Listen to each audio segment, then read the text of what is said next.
Welcome to Bite at a Time Books, where we read you your favorite classics one bite at a time.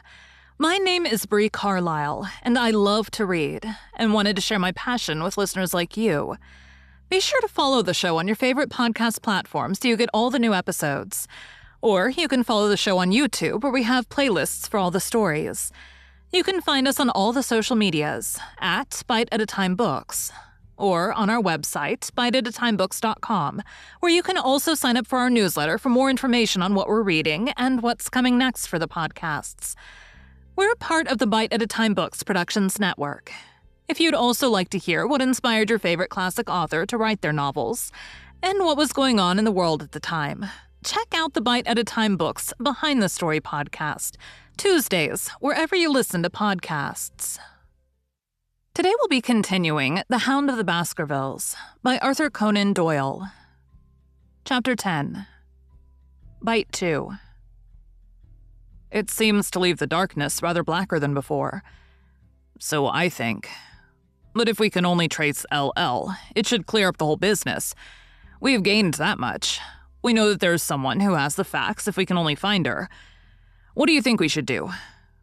Let Holmes know all about it at once. It will give him the clue for which he's been seeking. I'm much mistaken if it does not bring him down. I went at once to my room and drew up my report of the morning's conversation for Holmes. It was evident to me that he had been very busy of late, for the notes which I had from Baker Street were few and short, with no comments upon the information which I had supplied, and hardly any reference to my mission. No doubt his blackmailing case is absorbing all his faculties. And yet this new factor must surely arrest his attention and renew his interest. I wish that he were here. October 17th. All day today the rain poured down, rustling on the ivy and dripping from the eaves. I thought of the convict out upon the bleak, cold, shelterless moor. Poor devil. Whatever his crimes, he has suffered something to atone for them. And then I thought of that other one, the face in the cab, the figure against the moon. Was he also out in that deluge? The unseen watcher, the man of darkness. In the evening, I put on my waterproof, and I walked far upon the sodden moor, full of dark imaginings, the rain beating upon my face, and the wind whistling about my ears. God help those who wander into the great mire now, for even the firm uplands are becoming a morass. I found the black tor upon which I had seen the solitary watcher, and from its craggy summit, I looked out myself across the melancholy downs. Rain squalls drifted across the russet face, and the heavy slate-colored clouds hung low over the landscape, trailing in gray wreaths down the sides of the fantastic hills. In the distant hollow on the left, half hidden by the mist, the two thin towers of Baskerville Hall rose above the trees. They were the only signs of human life which I could see, save only those prehistoric huts which lay thickly upon the slopes of the hills. Nowhere was there any trace of that lonely man whom I had seen on the same spot 2 nights before. As I walked back, I was overtaken by Dr. Mortimer driving in his dog-cart over a rough moorland track, which led from the outlying farmhouse of Falmire. He's been very attentive to us, and hardly a day has passed that he has not called at the hall to see how we are getting on. He insisted upon my climbing into his dog-cart, and he gave me a lift homeward. I found him much troubled over the disappearance of his little spaniel. It had wandered on to the moor and had never come back. I gave him such consolation as I might, but I thought of the pony on the Grimpen Mire, and I do not fancy that he will see his little dog again. By the way, Mortimer, said I, as we jolted along the rough road, I suppose there are few people living within driving distance of this whom you do not know. Hardly any, I think. Can you then tell me the name of any woman whose initials are LL? He thought for a few minutes. No, said he. There are a few gypsies and laboring folk for whom I can't answer, but among the farmers or gentry, there is no one whose initials are those. Wait a bit, though, he added after a pause. There is Laura Lyons. Her initials are LL, but she lives in Coombe Tracy. Who is she? I asked. She is Franklin's daughter. What? Old Franklin's a crank? Exactly. She married an artist named Lyons who came sketching on the moor. He proved to be a blackguard and deserted her. The fault, from what I hear, may not have been entirely on one side. Her father refused to have anything to do with her because she had married without his consent. And perhaps for one or two other reasons as well. So between the old sinner and the young one, the girl has had a pretty bad time. How does she live? I fancy old Frakeland allows her a pittance, but it cannot be more, for his own affairs are considerably involved. Whatever she may have deserved, one could not allow her to go hopelessly to the bad. Her story got about, and several of the people here did something to enable her to earn an honest living. Stapleton did for one, and Sir Charles for another. I gave a trifle myself. It was to set her up in a typewriting business. He wanted to know the object of my inquiries, but I managed to satisfy his curiosity without telling him too much, for there is no reason why we should take anyone into our confidence. Tomorrow morning, I shall find my way to Coombe Tracy. And if I can see this Mrs. Laura Lyons, of equivocal reputation, a long step will have been made towards clearing one incident in this chain of mysteries.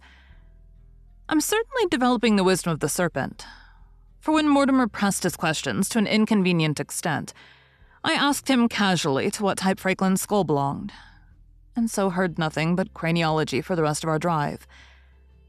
I have not lived for years with Sherlock Holmes for nothing. I have only one other incident to record upon this tempestuous and melancholy day. This was my conversation with Barrymore just now, which gives me one more strong card which I can play in due time. Mortimer had stayed to dinner, and he and the baronet played écarté afterwards. The butler brought me my coffee into the library, and I took the chance to ask him a few questions. "Well," said I, "has this precious relation of yours departed, or is he still lurking out yonder?" "I don't know, sir. I hope to heaven that he's gone, for he has brought nothing but trouble here. I've not heard of him since I left out food for him last, and that was 3 days ago." "Did you see him then?" "No, sir, but the food was gone when next I went that way." "Then he was certainly there." "So you would think, sir. Unless it was the other man who took it." I sat with my coffee cup halfway to my lips and stared at Barrymore. "You know that there's another man, then?" "Yes, sir, there's another man upon the moor." "Have you seen him?" "No, sir." "How do you know of him, then?" "Selden told me of him, sir, a week ago or more. He's in hiding, too, but he's not a convict as far as I can make out. I don't like it, Dr. Watson. I tell you straight, sir, that I don't like it." He spoke with a sudden passion of earnestness. "Now, listen to me, Barrymore. I have no interest in this matter but that of your master. I've come here with no object except to help him. Tell me, frankly, what it is that you don't like." Barrymore hesitated for a moment, as if he regretted his outburst, or found it difficult to express his own feelings in words. "It's all these goings-on, sir," he cried at last, waving his hand towards the rain-lashed window which faced the moor. "There's foul play somewhere, and there's black villainy brewing, to that I'll swear. Very glad I should be, sir, to see Sir Henry on his way back to London again." "But what is it that alarms you?" "Look at Sir Charles's death. That was bad enough, for all that the coroner said. Look at the noises on the moor at night. There's not a man would cross it after sundown if he was paid for it. Look at this stranger hiding out yonder and watching and waiting. What's he waiting for? What does it mean? It means no good to anyone of the name of Baskerville, and very glad I shall be to quit of all of it on the day that Sir Henry's new servant's ready to take over the hall." "But about this stranger," said I, "can you tell me anything about him? What did Selden say? Did he find out where he hid or what he was doing?" "He saw him once or twice, but he's a deep one and gives nothing away. At first he thought that he was the police, but soon he found out that he had some lay of his own. A kind of gentleman he was, as far as he could see, but what he was doing he could not make out." "And where did he say that he lived?" "Among the old houses on the hillside, the stone huts where the old folk used to live." "But how about his food?" "Selden found out that he has got a lad who works for him and brings all he needs. I dare say he goes to Coombe Tracy for what he wants." "Very good, Barrymore. We may talk further this some other time." When the butler had gone, I walked over to the black window, and I looked through a blurred pane at the driving clouds and at the tossing outline of the windswept trees. It is a wild night indoors. And what must it be in a stone hut upon the moor? What passion of hatred can it be which leads a man to lurk in such a place at such a time? And what deep and earnest purpose can he have which calls for such a trial? There, in that hut upon the moor, seems to lie the very center of that problem which has vexed me so sorely. I swear that another day shall not have passed before I have done all that man can do to reach the heart of the mystery. Thank you for joining Bite at a Time Books today, while we read a bite of one of your favorite classics. Again, my name is Bree Carlile, and I hope you join us tomorrow for the next bite of The Hound of the Baskervilles. If you enjoyed our show, be sure to follow us so you get all the new episodes. We would also love for you to drop us a rating on your favorite podcast platform. You can catch us on all the social medias at Bite at a Time Books, or check out our website, biteatatimebooks.com, where you can sign up for our newsletter. Our show is part of the Bite at a Time Books Productions Network. If you would also like to hear about the authors who write the books we read on the show, check out the Bite at a Time Books Behind the Story podcast, wherever you listen to podcasts, or on biteatatimebooksbehindthestory.com.